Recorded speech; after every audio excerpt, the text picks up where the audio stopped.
Hey guys, today we are going to plant a Ficus carica, so a fig tree that produces edible fruit.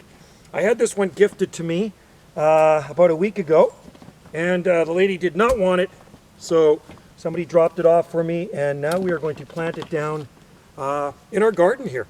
And this is a sunny spot. Figs are fully hardy here.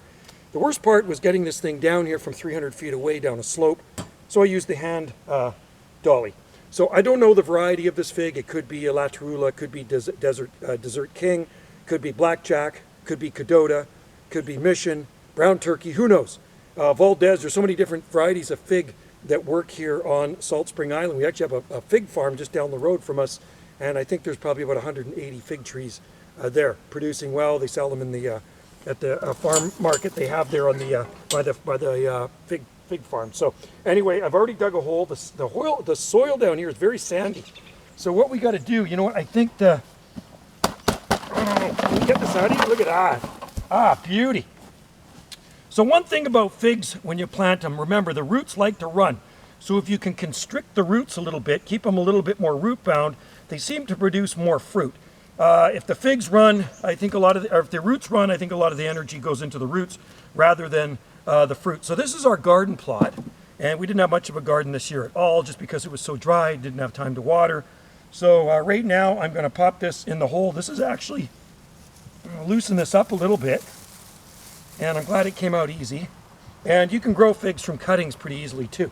So let's just pop this baby in the hole. I think the hole's deep enough.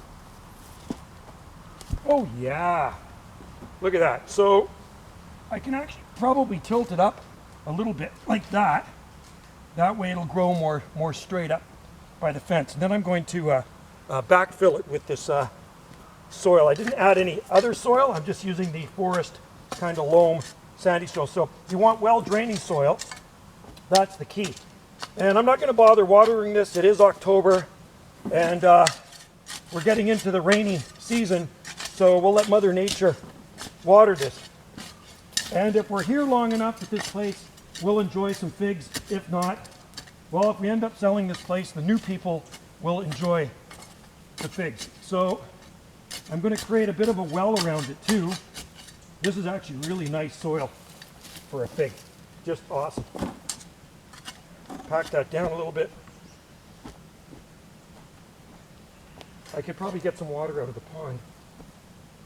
I need to, but I mean, there's rain in the forecast, I think, next week, so. And then create a bit of a well around it.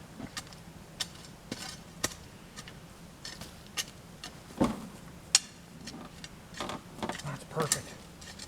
Good spot for a fig tree, folks. There is actually already a fig tree planted in the far corner there a couple years ago. There we go. Blackberries out of here, lots of brambles. Like I say, it's a neglected garden. And this will be much happier in the ground than in the pot. There we have it. Fig tree planted.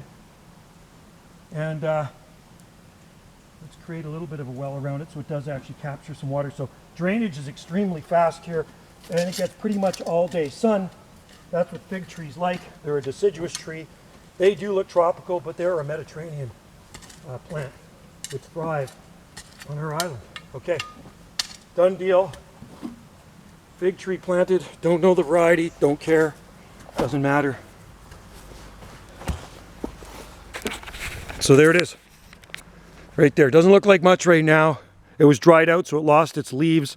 Unfortunately, it should still have leaves, but it is alive, and that's a good thing. You can see these buds on it here, so we'll let you know how it does next year. All right? Thanks for watching. Cheers.